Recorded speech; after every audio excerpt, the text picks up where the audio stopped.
туберкулезбен учеттағы, яғни динамикалық бақылау, туберкулезбен динамикалық бақылаудағы науқастар 4 топқа бөлінеді. Нөлдік топ, бірінші топ, екінші топ, үшінші топ. Нөлдік топ бұл туберкулезға күдік бар, мысалы шағымы бар науқаста. Бірақ туберкулезді нақты дәлелдейтін ештеңе жоқ. Нақты диагнозы жоқ, бірақ күдік бар туберкулезға. Мантуы оң ондай науқастардың, бірақ нақты диагноз қойылған жоқ. Сол үшін ол науқас біз не істейміз? Толық тексереміз. Манту сынамасы жасалынады, АТР жасалынады, рентген анализдер алынады, иә. Оған ешқандай ем берілмейді, 4 ай бақылау жасалынады. Егер дәлелденсе, ол адамдар бірінші топқа ауысады. Бірінші топтағылар бұл нақты туберкулезі бар адамдар. Яғни белсенді туберкулезі бар адамдар, олар бөлінеді.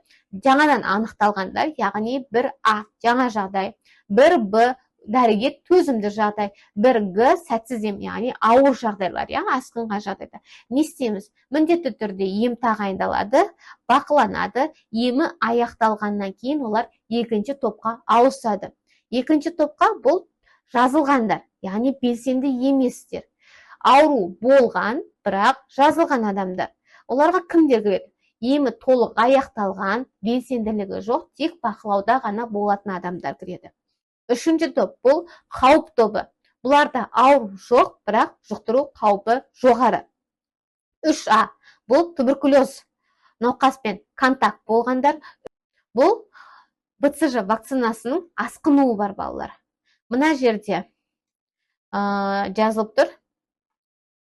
Қандай іс-шаралар жасалуы тиіс? Мысалы, нөлдік топқа қандай? Ол нөлдік топ дегеніміз не? Бақылау мерзімі қанша?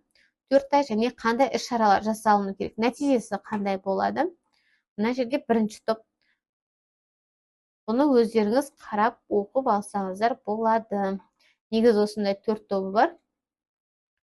Әр топтың жасау керек іс-шаралары.